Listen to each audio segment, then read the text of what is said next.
my President, Donald J. Trump, to be reset and to be reseated, Jesus. Would you grant that it would be done, Lord? But I tell you, just as the Lord spoke the other day, Donald Trump is going to win.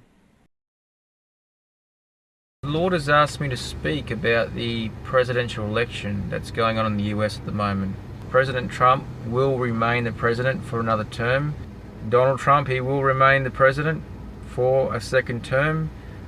People are going to go to jail. People are going to get arrested. Corruption is going to be exposed. For the first time, America is going to vote 2 times. The first election, Trump will not win. So America, for the first time, is going to go into second vote. And the nation will be called upon to vote again. Now, on the second vote, they realized that Trump won. Before Trump would leave office, there was going to be a war. There's going to be, hear me, there's going to be war. Before Trump would leave office, there's going to be war.